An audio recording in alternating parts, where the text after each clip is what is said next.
rencontré lui puisque en tant qu'auteur de pièces de théâtre, et quand il avait démarré la série des Pèlerins de Saint-Leu, et nous étions répète à la salle Saint-Jean, avec le père Grinen-Berger du côté de Saint-Jacques. Et tous les 2 fois par semaine, nous avions répétition avec toute l'équipe de Jésus. Bien sûr, il y avait Lolo Axel Kichner, il y avait Madame Laguidoum, c'était Madame Michou Chattard, il y avait Lebon, qui fait Laguidoum, il y avait toute la série de Del Pèlerin Saint-Leu jusqu'à y marier après divorce. Et donc, nous te répète là, du côté de la salle Saint-Jean.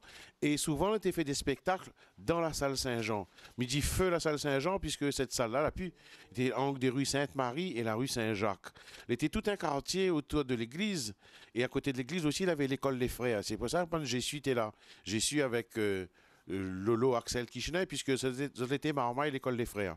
Donc, le côté Loulou Jésus en tant qu'auteur de pièces de théâtre, mais il rejoint la même chose que Marie-Amande et Pierrette l'a dit, c'est-à-dire que l'été traite uniquement des choses populaires, de la vie populaire de l'île de la Réunion. Là où on a un problème avec une petite madame, ils sont dans les Hauts de plaine des Grecs, il est marié avec un Chinois dans la gare Saint-Leu, bon là il vient pour la fête La Salette Saint-Leu, mais c'est des choses de la vie, et il retrouve ça encore aujourd'hui, la fête La Salette Saint-Leu, ça c'est une affaire qui ne sortira pas dans le collectif réunionnais, c'est-à-dire dans la tête du réunionnais, ce fête Saint-Leu, il faut absolument l'y savoir, parce que pour les sacrés catholiques alors, mais vous dire par là, ça y rentre dans la tradition.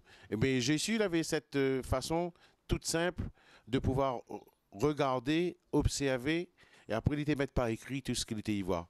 Et comme il était aussi au tribunal, il avait un poste au tribunal, il était huissier ou clerc de notaire, greffier.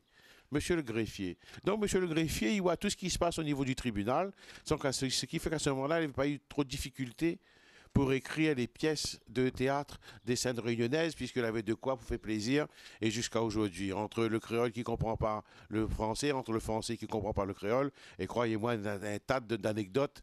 Voilà ce qu'il a été retranscrit dans son bonne pièce, et on a eu de la chance, on avait 14 ans par là, de jouer ces pièces de théâtre avec des adultes, et aujourd'hui, les Pèlerins de Saint-Leu, il est encore d'actualité, il nous dit merci Loulou Jésus. Et puis sa case était comme un musée. Nous étions à l'école dans le quartier, et devant sa case, il avait un gros panneau qui était marqué Brise du soir. Et ça, quand on passe par là, au Tesson, il avait comme une affaire un peu tranquille. Voilà, il avait un endroit où il était bien reposé.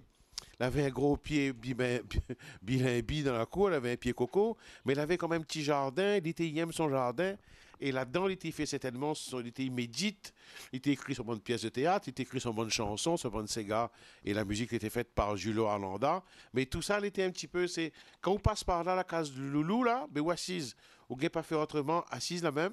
Là, il raconte à où ça il a vu, ce qu'il a fait, goûte ça, mange ça, ou bien écoute tel morceau, il est en train de, ou bien lit tel texte il a fait.